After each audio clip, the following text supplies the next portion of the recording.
Assalamualaikum warahmatullahi wabarakatuh. Perkenalkan, nama saya Arlista dari Prodi Ekonomi Syariah kelas 4C. Video kali ini untuk memenuhi mata kuliah aspek hukum ekonomi. Adapun materi yang akan saya bahas pada video ini yaitu aspek-aspek hukum ekonomi dalam penyelesaian sengketa bisnis internasional melalui mediasi sebagai alternatif penyelesaian sengketa bisnis. Silahkan disimak videonya.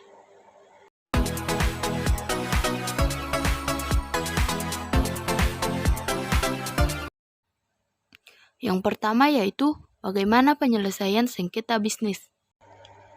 Menjelang dan memasuki abad ke-21 atau era globalisasi, antara batas-batas antara negara yang satu dengan yang lain menjadi tidak jelas. Dunia telah menjadi satu perkampungan global dalam satu sistem perekonomian.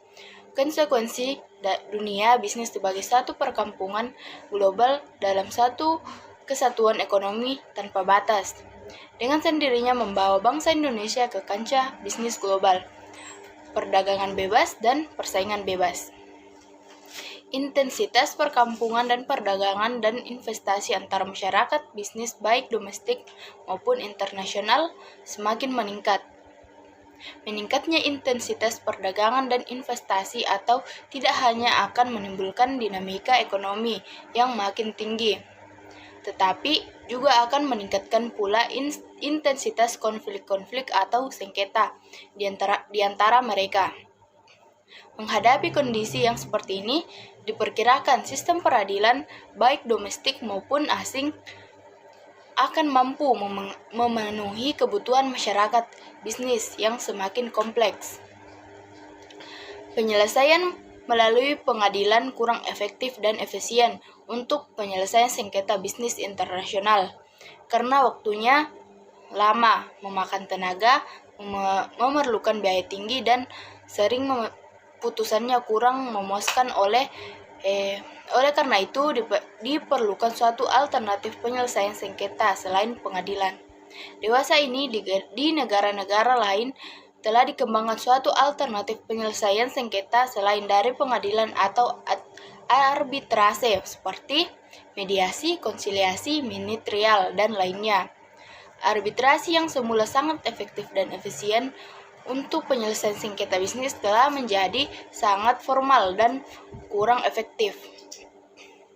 Mediasi sebagai salah satu alternatif penyelesaian sengketa telah berkembang pesat negara-negara maju seperti Amerika Serikat, Australia, Kanada, Hong Kong, Jepang, dan Korea Selatan, Inggris, Singapura, dan lain-lainnya, di mana mediasi adalah proses penyelesaian sengketa yang melibatkan mediator yang membantu para pihak yang bersangkutan guna mencapai penyelesaian dalam bentuk kesepakatan sukarela terhadap sebagian ataupun seluruh permasalahan yang dipersengketakan. Perlu ditekankan bahwa mediator tidak mempunyai kewenangan untuk memutuskan suatu sengketa. Mediasi dipilih oleh dan dikembangkan karena waktunya singkat, biaya relatif lebih ringan, hasilnya memuaskan, dan pihak win-win solution. Di negara-negara, mediasi telah berlembaga seperti alternatif penyelesaian sengketa bisnis. Secara internasional, mediasi juga telah digunakan sebagai alternatif penyelesaian sengketa bisnis oleh lembaga-lembaga penyelesaian sengketa bisnis internasional, seperti American Arbitration Association, International Chamber of Commerce atau ICC, Unilateral World Intellectual Property Organization atau WIPO, dan Commercial Arbitration and Mediation Center for Americas atau CAMCA. Mediasi dikenal dalam sistem hukum Indonesia tetapi tidak dapat berkembang dengan baik. Hal ini disebabkan oleh belum melembaganya mediasi sebagai alat penyelesaian sengketa bisnis. Belum melembaganya mediasi sebagai penyelesaian sengketa bisnis meliputi peraturan perundang-undangan, prosedur pendayagunaan sumber daya manusia, penyediaan jasa mediasi, sumber dana, dan permasyarakatan. Oleh karena itu, pengembangan mediasi sebagai alternatif penyelesaian sengketa bisnis di Indonesia harus secara kelembagaan. Adapun ketentuan mengenai prosedur mediasi dalam peraturan Mahkamah Agung ini tahun 2016 pasal 2 ayat 1 dan 2 ini berlaku dalam proses perkara di pengadilan, baik dalam lingkungan peradilan umum maupun peradilan agama, sebagaimana yang disebutkan dalam ayat 1 dapat menerapkan mediasi berdasarkan peraturan Mahkamah Agung ini, sepanjang dimungkinkan oleh ketentuan perundang-undangan. Salah satu faktor yang mendukung berhasilnya suatu mediasi yakni itikat baik kedua belah pihak dalam menempuh mediasi yang terdapat dalam peraturan Mahkamah Agung nomor 1 tahun 2016 yang terdapat dalam pasal 7 yang menyatakan bahwa yang pertama, para pihak atau kuasa hukumnya wajib menempuh mediasi dengan itikat baik. Kedua, salah satu pihak atau kuasa hukumnya dapat dinyatakan tidak beritikat baik oleh mediator dalam hal yang bersangkutan, seperti tidak hadir setelah dipanggil secara patut 2 kali berturut-turut dalam pertemuan mediasi tanpa alasan sah. Kedua, menghadiri pertemuan mediasi pertama, tetapi tidak pernah hadir pada pertemuan berikutnya, meski telah dipanggil secara patut 2 kali berturut-turut tanpa alasan sah. Ketiga, ketidakhadiran berulang-ulang yang mengganggu jadwal pertemuan mediasi tanpa alasan yang sah. 4.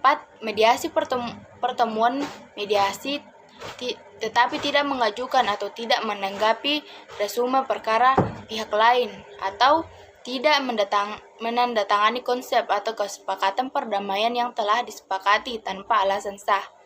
Keberhasilan mediasi juga bisa dipengaruhi oleh beberapa hal seperti kualitas mediator atau training of professional, usaha-usaha yang dilakukan oleh kedua belah pihak yang sedang bersengketa, serta kepercayaan dari kedua belah pihak terhadap proses mediasi, kepercayaan terhadap mediator, kepercayaan terhadap masing-masing pihak.